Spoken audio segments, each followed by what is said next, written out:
Bonjour, nous continuons dans notre balade dans la connaissance. Nous étions déjà dans la Bible depuis quelques jours par rapport à l'inquiétude des internautes de savoir si moi et Maman Sagesse, le Dieu créateur de notre univers, nous avions parlé de la Bible.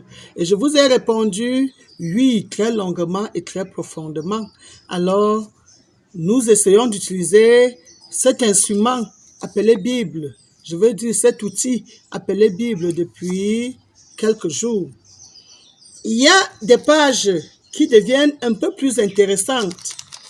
Je suis chez Ésaïe. Les paroles d'Ésaïe sont un peu différentes des autres, car dans les paroles d'Ésaïe, on sent que le Dieu qui parle à Ésaïe est le Dieu créateur de notre univers, plus que le Dieu d'Israël. Alors, qu'est-ce qui me fait me le dire? Ici, je vois écrit, « Voici ce que me dit l'Éternel Dieu, qui a créé les cieux et les a déployés, lui qui a disposé la terre avec tout ce qu'elle produit, qui a donné la vie aux hommes qui la peuplent, et le souffle de vie à ceux qui la parcourent. Moi, l'Éternel, moi, je t'ai appelé dans un juste dessein. Je te tiendrai par la main, je te protégerai et je t'établirai pour conclure une alliance avec le peuple, pour être la lumière des nations, pour ouvrir les yeux des aveugles, pour tirer du cachot les prisonniers et de la maison d'arrêt ceux qui habitent les ténèbres. » Ça commence à devenir intéressant. Le Dieu de maintenant, là, reconnaît que c'est lui qui a créé toute la planète Terre. Maintenant, l'Éternel qui t'a créé, qui t'a façonné, te déclare ceci. Ne sois pas effrayé car je t'ai délivré. Je t'ai appelé par ton nom. Tu es à moi. Ah, on semble déjà avoir un Dieu qui a créé. Voici ce que déclare l'Éternel, qui a créé le ciel. Lui qui est Dieu et qui a fait la terre, qui l'a formée et affermie. Il ne l'a pas créé afin d'être un chaos, mais il l'a façonné pour que l'on y habite. Moi, je suis l'Éternel, il n'y en a pas d'autre. Je n'ai pas parlé en secret. Il dit encore ici, malheur à qui conteste avec son Créateur. Qu'es-tu de plus qu'un pot de terre? Qu'es-tu de plus qu'un pot de terre parmi des pots de terre? L'argile dira-t-elle à celui qui l'a formé, qu'es-tu en train de faire? Ou l'œuvre à son potier, tu n'es qu'un maladroit? Ou bien à une femme, qu'as-tu donc mis au monde? Hey, le Dieu de maintenant là, les pages-ci commencent à ressembler à quelque chose depuis qu'on parcourt. Parce que depuis qu'on parcourait là, nous étions en face d'un Dieu de polémique. Un Dieu qui aurait créé tout un peuple, mais qui choisit un peuple pour qu'il domine les autres peuples.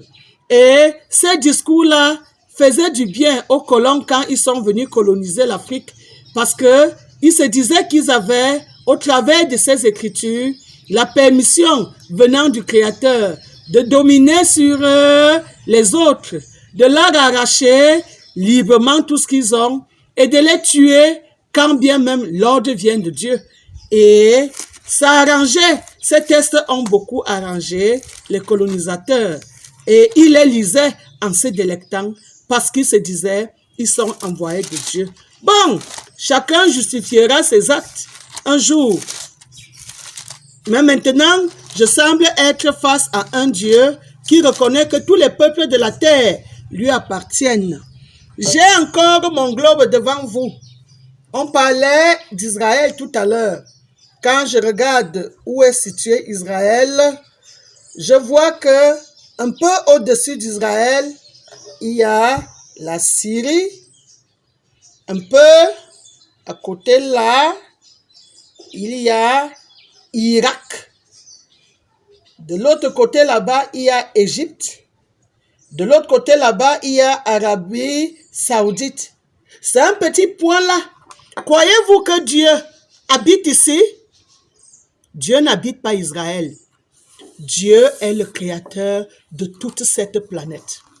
Les quelques familles que je viens de citer là-bas, il y a pluie de familles dans toutes les races, pluie de familles dans toutes les tribus, pluie de familles sur cette planète Terre. Et Dieu, le créateur de cet univers, je doute qu'il veuille bien détruire les autres œuvres de ses mains par les autres œuvres de ses mains. C'est un Dieu un peu mesquin qui est décrit.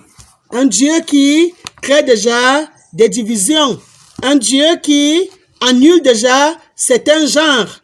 Un Dieu qui valorise certains genres plus que d'autres. Un Dieu qui a travaillé dur pour que tout soit, mais un Dieu qui, aujourd'hui, ne respecte plus le travail abattu par les autres. Ainsi, ceux qui ont fait ces écrits, leur vision, leur annulation de certains éléments, ils ont su ce qu'ils étaient en train de cuisiner et à quelle fin cette cuisine était en train d'être bien faite parce qu'ils l'ont utilisée pendant des millénaires. À ça, en vérité et en réalité. La preuve, c'est ce qu'on observe dans notre monde d'aujourd'hui. Ah, ici, toujours je suis chez Isaïe, hein. Dieu déclare ici, « J'ai l'encens en horreur. Je ne veux plus de ces rassemblements de culte de gens qui font de mal. Oui, vos nouvelles lunes, toutes vos fêtes, je les déteste. Elles sont un fardeau pour moi. Lorsque vous étendez les mains pour me prier, je me cache les yeux. Vous avez beau multiplier le nombre de prières, je ne vous entends pas, car vos mains sont pleines de sang. Hey, lavez-vous donc, purifiez-vous, écartez de ma vue vos méchantes actions, et cessez de faire le mal, et forcez-vous de pratiquer le bien, d'agir avec droiture. Le Dieu de maintenant est un Dieu de réveil, celui que je lis dans Ésaïe. L'autre là, il a dit des choses très pertinentes. Comment Dieu peut-il dire quelqu'un va tuer, va couler le sang? Et ce même Dieu dit que éloignez-vous de moi parce que vos mains sont pleines de sang. Voici ce que l'Éternel m'a déclaré lorsque par sa puissance, il m'a saisi et qu'il m'a averti de ne pas suivre le chemin emprunté par ce peuple. Ne dites pas complot pour tout ce que ce peuple nomme complot. Ne craignez pas tout ce qu'il craint. Ne le redoutez pas. Reconnaissez comme le Saint, le seul, le créateur de cet univers. Hors de lui, il n'y a que néant.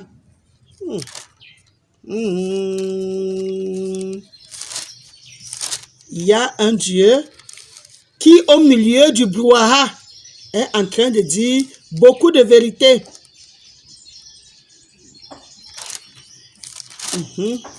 Nous sommes dans la Bible, mes bien-aimés. Ces paroles sont bel et bien dans la Bible. Toutes les statues, toutes les divinités seront brisées. Ah, toutes les statues et les divinités seront brisées.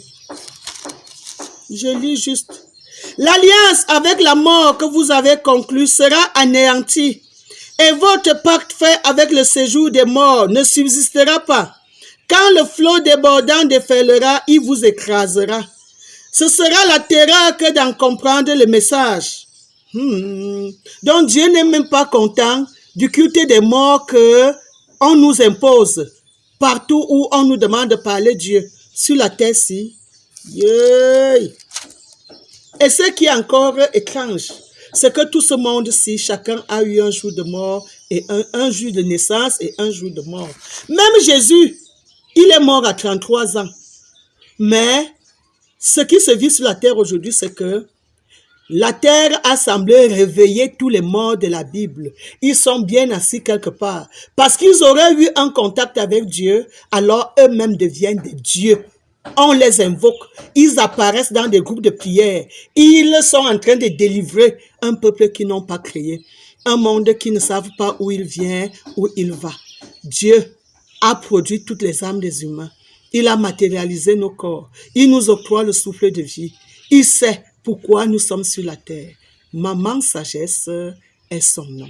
Et c'est lui qui est en train de mettre à nu toutes ces vérités qui sont en train de pourrir son monde à lui.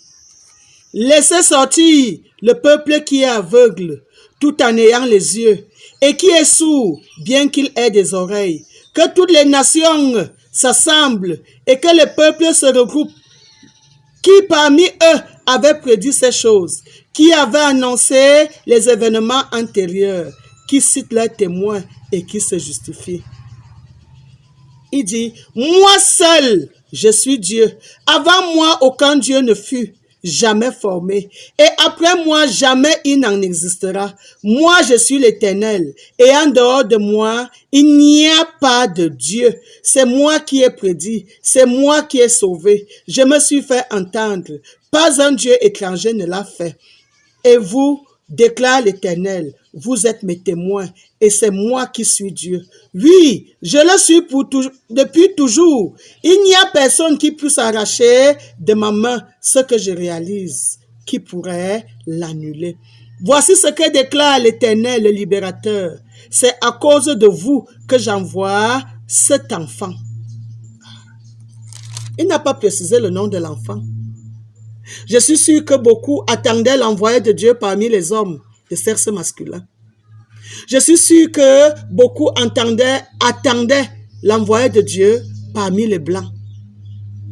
Ouais, Dieu reconnaît par ma présence qu'il a créé toutes les races et qu'il a créé tous les sexes. Je me réjouis d'être femme et de parler du Dieu qui m'a créé. Maman Bouquet, je vous reviens très bientôt.